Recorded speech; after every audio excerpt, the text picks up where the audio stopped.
The first is, if you're an entrepreneur, you're going to be a risk taker. And anytime you take risks, you're going to make mistakes.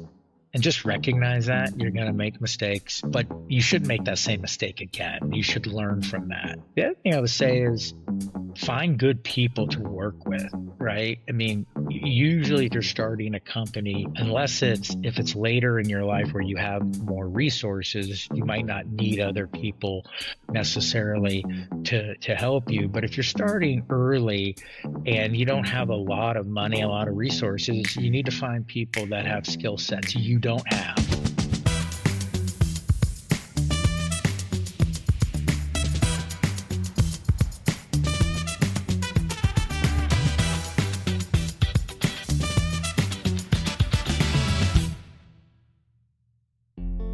As more and more EdTech tools flood the market, it's easy to forget the best ones don't come from Silicon Valley, they come from the classroom. In this episode of Education Matters, we continue our special series on EdTech by spotlighting someone who bridges the gap between the classroom and the startup world. Dr. Julian Reed is a longtime professor at Furman University, a public health researcher, and the founder of ActiveEd, the company behind the Walkabouts platform, a tool designed to integrate physical movement into core classroom subjects. Julian's story is both personal and powerful. A self-described hyperactive kid who struggled in school, he went on to build a career studying how physical activity improves cognition, memory, and academic performance. Along the way, he recognized that most classrooms weren't designed for how kids actually learn, especially for boys and especially for those that like to move. In our conversation, Julian shares the science behind movement and learning, how his research turned into professional development for teachers, and why he eventually launched an EdTech company to scale his practice. We talk about the founding story of Walkabouts, the challenges of selling into education, and the lessons he's learned about product market fit, fundraising, and impact. For any founder trying to build a tool that actually helps teachers and students, not just sell to them, Julian offers a grounded, humble, and inspiring blueprint. Here's my conversation with Dr. Julian Reed. Julian Reed, welcome to the Education Matters podcast. Where does this podcast find you today? It finds me in Greenville, South Carolina. Wonderful. And for those viewing on the YouTube channel, you'll see your office here. Where is your office? So I'm in the Department of Health Sciences at Furman University, and I cleaned up my office a little bit just for you, so you can imagine what it was before. Well, it's the classic professor's office, which that's right. Which makes me feel right at home. Right. So with that, Julian, can you give the audience a sense of your current role, and then we'll jump into your background? Sure. So I've been at Furman. This will be my 23rd year. I'm in the Department of Health Sciences. My area of research is really twofold. What we're going to focus on today is really how I examine how physical activity and fitness impacts academic achievement and cognition of kids. So that's where I've been spending most of my time. And I also, which we will get into, founded an EdTech company called ActiveEd, and our platform is called Walkabouts, and it allows teachers to teach math, language arts, social studies, and science with physical activity. So I definitely want to dive in particular, given that this is one of the special episodes for other EdTech entrepreneurs out there, dive into that background. But can we start with where and when you grew up? Sure. So I'm originally from Malibu, California. I went from Malibu, California to upstate New York for college and actually boarding school. At the time in Malibu, there was no high school. And obviously most people think Malibu, a bunch of rich kids. Actually, when I lived in Malibu, it was a middle class. And the high school was in Santa Monica. There was no high school, and I was doing terribly in school. And my dad was in radio, and he had a great friend in the music business who basically provided an opportunity for me to go to this boarding school that needed a soccer goalie. And I happened to play soccer. I had a friend there a year ahead. And that really changed my life because I wasn't a student. I was a terrible student, which is ironic because my dad died when I was very young, and he was in although he was in radio, he was really getting his PhD in political science and was very academic. But when I was a little kid, all I cared about was playing sports. But I went to this boarding school, it whipped me in shape. And then I went to college in a small liberal arts college in upstate New York, and then did a master's degree in the University of Miami, and then did a doctorate at the University of Northern Colorado. And then when I was here working at Furman, I got really interested in public health, and I got a master's in public health from the University of South Carolina.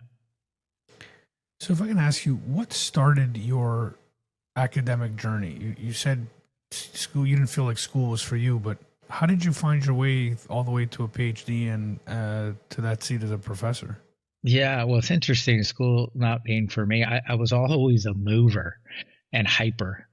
Now we would obviously label me with something, but back then it was just hyper. But I've always been someone who's been very active. And once I got to boarding school, I realized the importance of education. I didn't really appreciate it prior to then. And then when I went to my undergrad, I really thought I was going to be a physical therapist. So I was really interested in PT. But then my senior year, I volunteered at a geriatric division. And I probably shouldn't have done that because there's different divisions of PT. Because sports were really important to me. I played 2 sports in college, but that kind of turned me away from PT, and I got really interested in sports medicine. And so I thought I was going to be an athletic trainer or a director of a curriculum program in athletic training. And I went and got my master's in the University of Miami. And during that time, I also started getting really interested in just overall physical activity and looking at how sports impact health well beyond physical health. And that led me to Colorado, where professors there were studying the impacts of physical activity and cognition, and as well as just exercise science and kinesiology.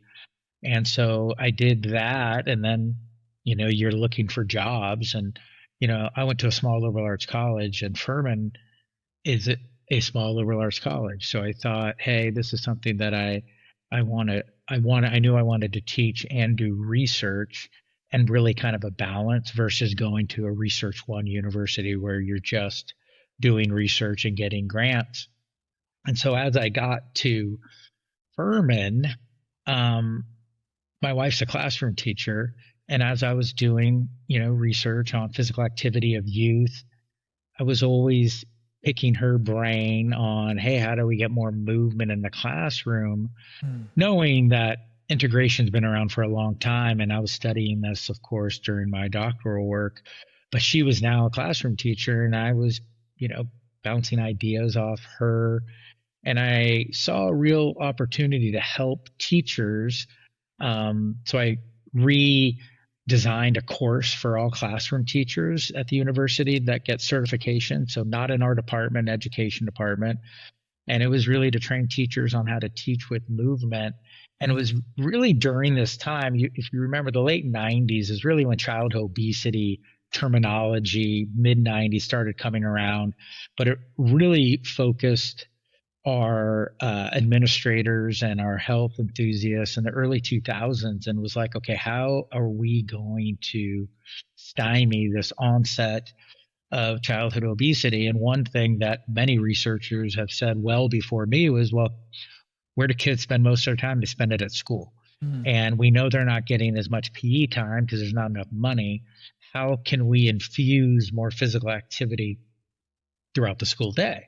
And most administrators, to their credit, agree with that. But at the same time, they were like, okay, but we only have so much time to do certain things. And so my brain really started going online and reading as much as I could about how to marry physical activity with, the standard curricula in math, language arts, social studies, and science. And so I actually then went on to start professional development throughout the country and helping teachers do this. But at the same time, I was also starting my own family. So it was hard traveling all the time. So I thought, okay, maybe I can write a book on this. And that would be kind of take place, me spending so much time away. And then I kept getting lots of questions throughout, not just South Carolina and North Carolina and neighboring states, but people got a hold of some of my work and were like, can you give me more ideas and what have you, beyond just paper to pencil type static lessons? That was typically what was out there at the time. And really, when we started this company, which I'll get to here in a second, Go Noodle was kind of coming around at the same time. So there were a lot of really smart people thinking about ways to do this, right? Well before my time. But as I was trying to come up with more ideas, you started to see a lot more technology come into classrooms, right? You started to see the pipes come in, if you will, for the Promethean boards, the projectors, and more technology that was not only supported by the federal government, but supported by state government, because they all wanted students to be technologically advanced because the world was changing, right? The internet was exploding, and they wanted to make sure children were equipped as they matriculate. So I looked at that as, okay, this is a great opportunity because there's only one of me. If I can take this idea and maybe turn it into a business, it can create a lot more scale. But ultimately, my goal always was how to help kids. It wasn't really to, hey, I'm going to start this business and try to make money. Because initially I tried to start it as a nonprofit, but I couldn't raise the money I needed to build the platform. And fortunately, during this time, I happened to just be at our neighborhood pool. You have kids, and I struck up conversation with another parent who had children the same age and talking about my book. And he was in marketing, but he was also an English, got an English degree, a master's degree, and had children with dysgraphia. So it really resonated with him. And so we continued to stay in conversation and in touch for the next few years. And then I realized I wanted to do this, but I needed help. So then I reached back out to him and I said, hey, I'm going to start this company. I need you to be a big part of it. You'll own quite a bit of it. You have a really interesting take on things. And would you be interested in pursuing this? And I was told by another entrepreneur as I was thinking about this, the best thing to do when you have no money is to find people with skill sets that you don't have and give them equity and kind of go from there. And that's really how it really started. So I always love founding stories. I find it always inspiring how folks start and found companies and find ways to make it work. Before we jump fully into Walkabouts and the story there and what you're doing now, can you give folks a sense of your research? What was it that you were working on that really, made you realize that there is as concrete evidence as we can that this is good not only for obesity, but good for the brain and good for learning development? Yeah, there were a couple of things that were happening simultaneously. As I was trying to get more movement into schools, right, I was starting to read the current literature out there from other health scientists and what have you, as how to leverage more activity. And as I said earlier, administrators are pretty supportive, but they're responsible for, academic performance. But if you're able to tell them, hey, we could actually improve the academic performance and improve behavior based on what the literature is saying, their ears started to perk up. And it became, okay, it's not just about that physical health.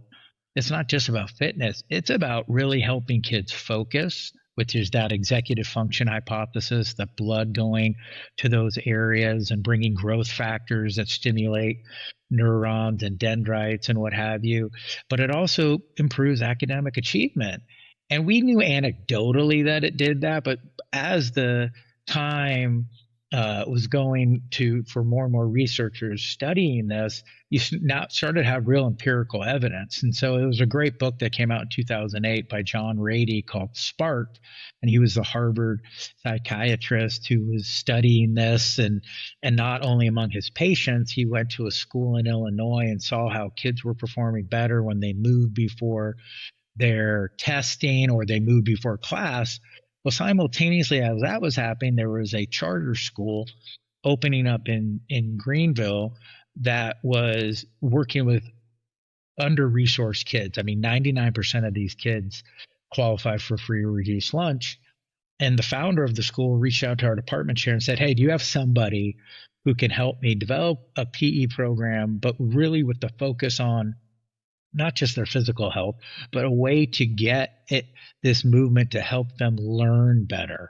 And so those two things just matched up really nicely.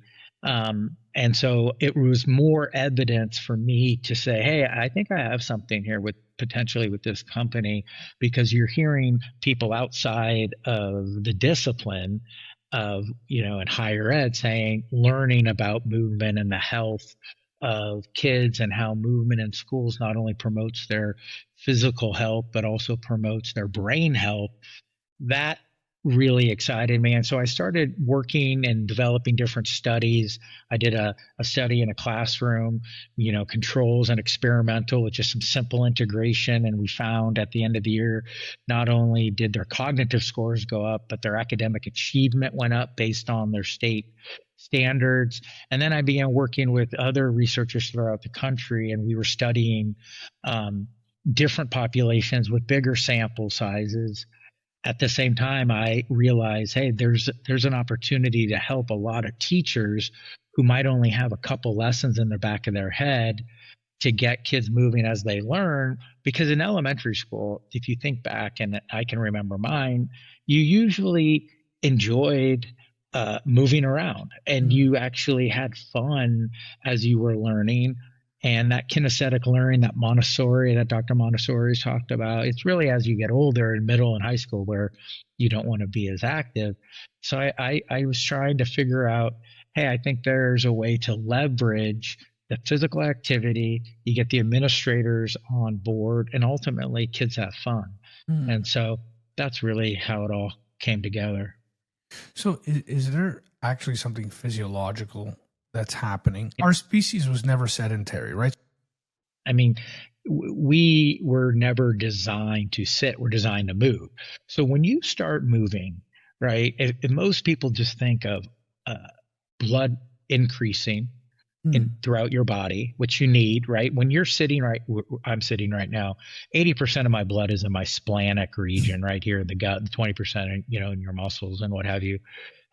But then eventually, once you start moving, right, those muscles need energy and oxygen and a whole bunch of other things that we don't need to necessarily get into. But as that blood starts going to the brain, and this is when I was saying those growth factors, when you bring in these growth factors such as insulin growth factor, vasoendothelial growth factor, endothelial is right the lining of your blood vessels, that stimulates invagination of these blood vessels, and that stimulates more neurons. And the more neurons you're getting, the greater the connectivity you are getting.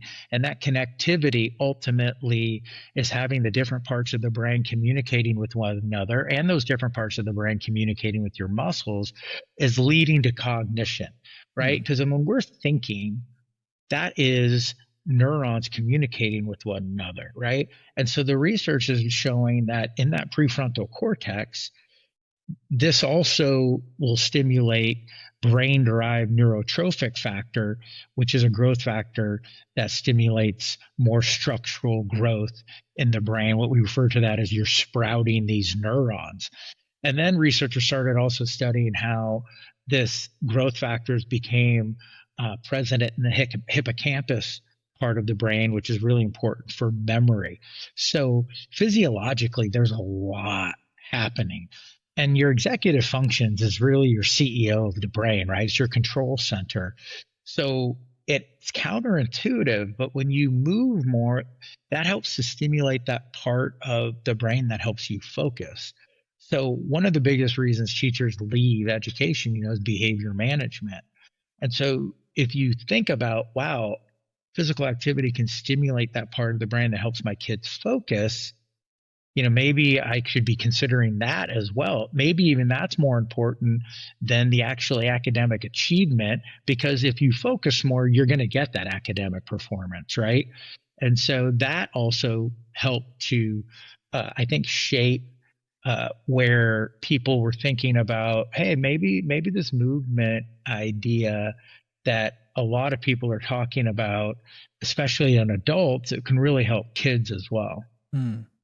So this is fascinating to me. I mean, the science to me, when you describe it like that, seems to me unequivocal, right? Right. That it's pretty widely accepted now. Right. And then, as we were mentioning, just makes sense with our, biological history.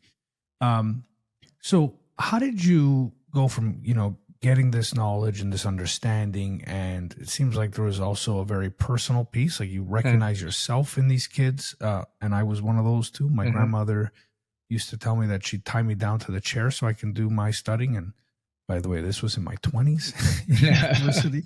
Well, and boys are different than girls, Right. They tend to be moving much more in childhood, not necessarily at 20, but definitely when you're younger.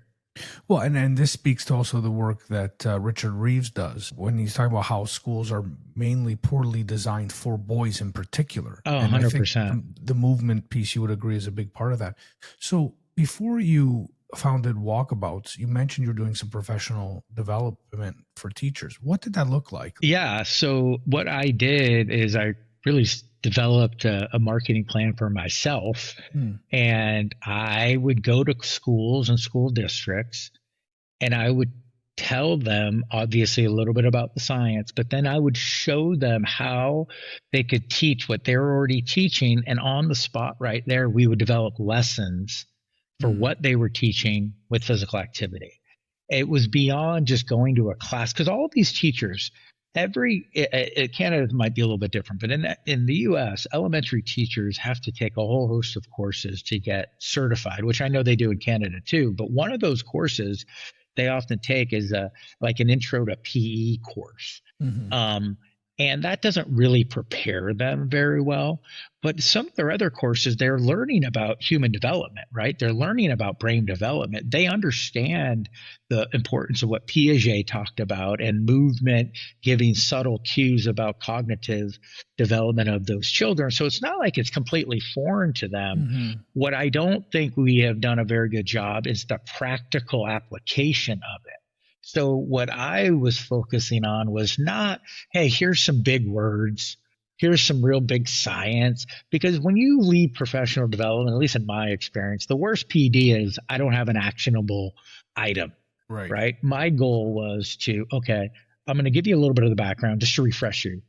But here's something actionable. Tell me what you're teaching right now. Okay. Let's put on a lesson. Let's develop a lesson. You're doing long and short vowel sounds. Let's get the kids reaching up for a long vowel sound. Let's get them squatting down for a short vowel sound. Real simple stuff, right? You can just put it on the board, and right away you get if kids are getting the concepts or not. They're obviously moving. If you've ever done any up and down type of physical activity, that's gross motor movement, using a lot of blood going to those muscles. And so that's really how I began doing it. It was just saying, hey, tell me what you're teaching and let me show you how to do it with physical activity. We were not trying to replace, curriculum documented effective teaching practices. It's not like you can do everything with movement. We were saying, have you thought about this? Is a different pedagogy to help you to get your kids to enjoy perhaps learning more, but also to get them to focus. And, many teachers say, oh, that's going to make them more hyper. Not really, actually. If you do it in a very structured way, you set up the guidelines. Hey, this is what we're going to do. We're going to do some movement. The novelty wears off with them early of just giggling and not taking it seriously. And then they eventually go, hey, this is actually pretty cool because they're able to put it in the context. So when you go back to that long and short vowel sound example, long, oh, I reached up, right? You can put that into a context. So much of learning is what is the context that I can retrieve that information. And so when we do math lessons, you have 2 plus 2. Well, what is 2? 2 jumps, 2 hops, 2 skips. Something that you can then put into context that enables you to retrieve that information when someone is asking you to do so.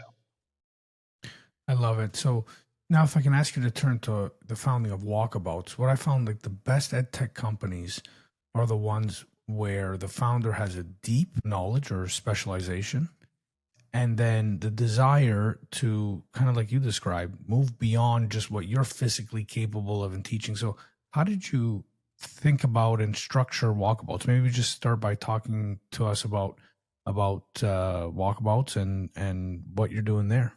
Yeah, and so I mentioned I met my co-founder at the pool.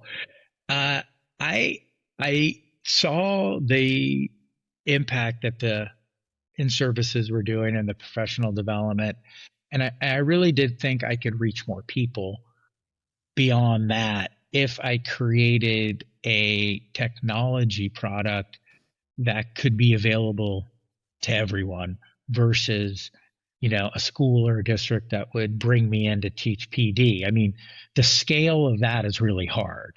Whereas, if you have an application that can be used widely via the internet, and our platform is all on the cloud, then I think you could have a lot more impact. And that was ultimately what I was trying to do, is have a greater impact beyond just me hopping in my car or hopping on a plane, going to a district or two, and then coming back.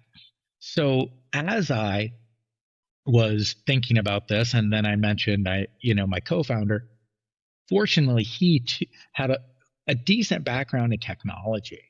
Because although I had the knowledge, right, the institutional knowledge of what I want it to look like, what is the science behind that? We have a white paper on our website. It's the science behind Walkabouts. I didn't know how to deliver that. I mean, I just didn't know how to deliver that.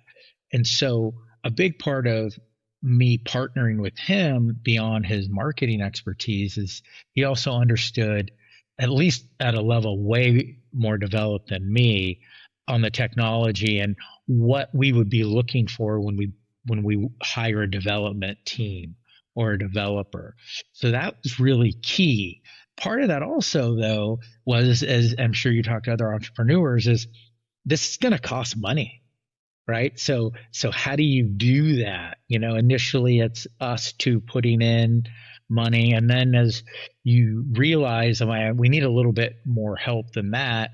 Fortunately, my wife's brother was in the investment space, specifically, private equity, venture capital. And so I reached out to him and said, hey, is this something you're interested in? And he happened to be serving on a school board where his kid go, where kinesthetic learning was really important. It was a private school. So it really matched up well. So we had the three of us with all of our different expertise say, okay, how do we take what I have in my brain and what's on paper, because I had the book, I had these lessons, and how do we make it so we can show people what it would look like so they'd be willing to invest in us? Because ultimately, I can talk about these things, but a potential investor is going to say, show me your prototype, right? Show me your MVP, which is your minimal viable product, right? And so we started going to our family, right? And our friends, the friends and family round. And, how do you do that? And fortunately, my brother-in-law was helpful, and he's done this a lot and had the documentation, because even their family, they want to see a little bit more than just, hey, I want to write you a check. Well, do I have any documentation here? So, we started with a kind of, if you will, borrowing money, a convertible note, right? And raising money.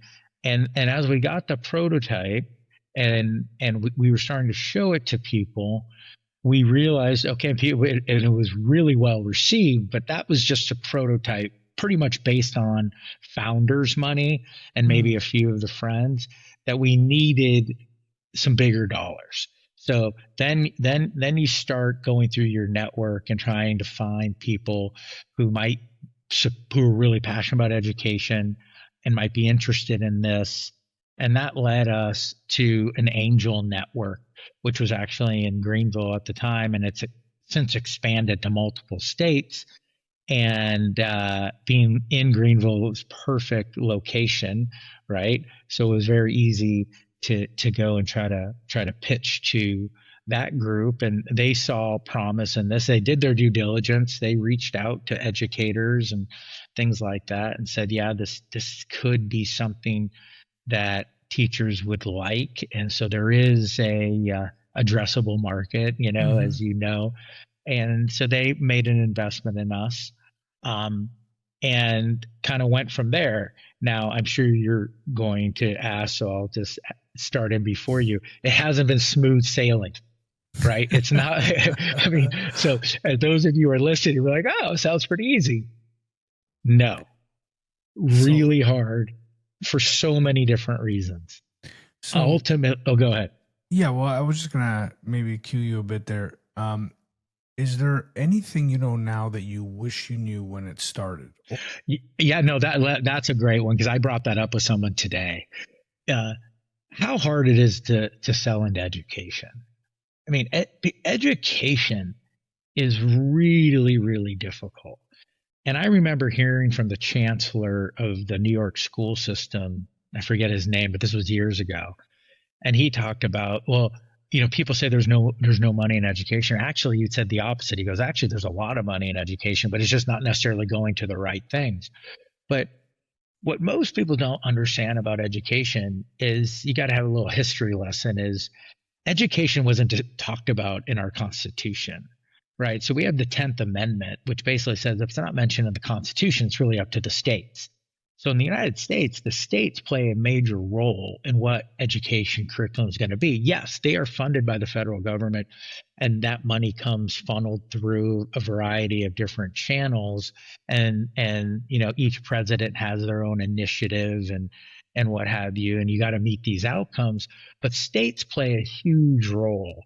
Well, not only that, you get local, right? I mean, education is ultimately local. So forget even states, you get into different districts. And these districts are making decisions what is best for them. And one district might have a priority of something that is very different than another district. And so we learned very quickly that, okay, there is obviously not a one size fits model. We knew that because learning isn't one size fits. And I'm a kinesthetic learner. By no means we were thinking that would be the case, but we really didn't realize how balkanized it was and how challenging it was going to be.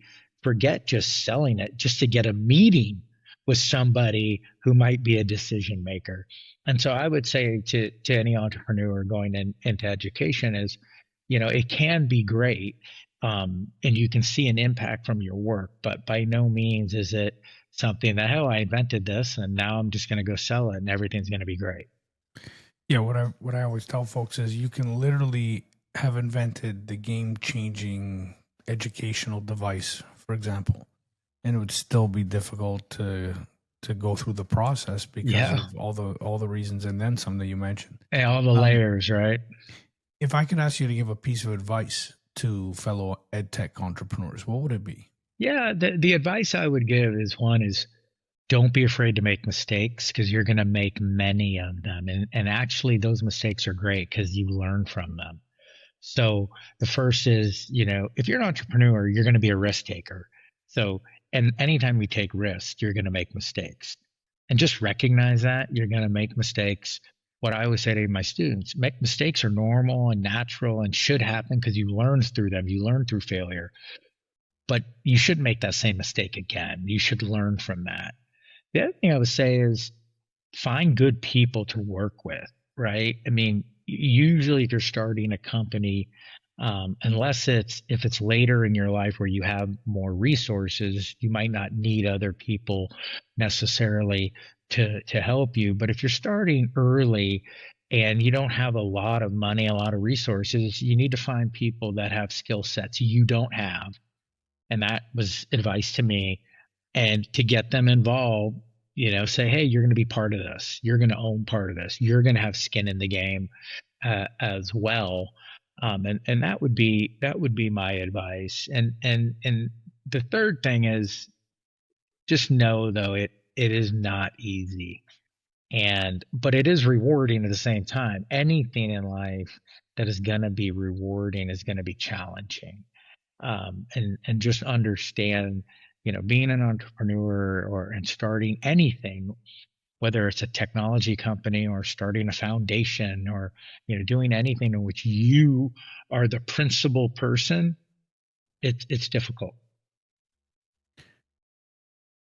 With that, my last question is, if you had a magic wand and you could do anything to the public education system to make it better, what would you do? Man, that is a great, great question. I could do anything. What I'd probably do is I would be much more receptive to community engagement beyond just those who are traditionally trained as educators. And a lot of, I think, problems that happen in education is a lot of the educators think they know how to solve every problem and they have the degrees and the credentials, whereas a lot of time it's common sense. And if you empowered parents and community leaders to actually come into your school, it's the old neighborhood school model. Like, you got to get back to some of that, where it's not just, okay, we have a lot of elementary schools and then we get fewer middle schools and then even fewer high schools. And then the numbers obviously exponentially increase on the size of the schools. And then it becomes very homogenized and it's like a factory. And versus taking input from people who might never have been in a classroom, but just understand people and understand children. Some states and districts do some of that. And, in South Carolina, we do have a school leadership committees in which people from the community have to serve on them. And so it's not just the echo chamber. It is people from the outside, but we need a bit more of that. And the other part is education needs to be more entrepreneurial. You need to be able to say, hey, this isn't working, because clearly in the United States, our literacy rates are not very good. I think we score like 13th to 15th in our science and math, the TIMSS test. So we're not doing as well as we could, especially because we spend more money than most industrial countries on education, and we're not really necessarily getting the outcomes. With that, Julian Reed, thank you for your time and sharing your insights to both Edtech founders and superintendents alike. Thank you very much for the opportunity. This podcast is recorded on the territory and Treaty 13 lands of the Mississaugas of the Credit First Nation and on the traditional territory of the Huron-Wendat and the Haudenosaunee. The show is edited and produced by the marvelous and talented Andrew Mastroianni. If you like what you're hearing, make sure you subscribe to us on Spotify or wherever you listen to your podcast. Until next time, remember, there's absolutely no inevitability as long as there's a willingness to contemplate what's happening. I'm your host, Jason Buccheri. Until next time.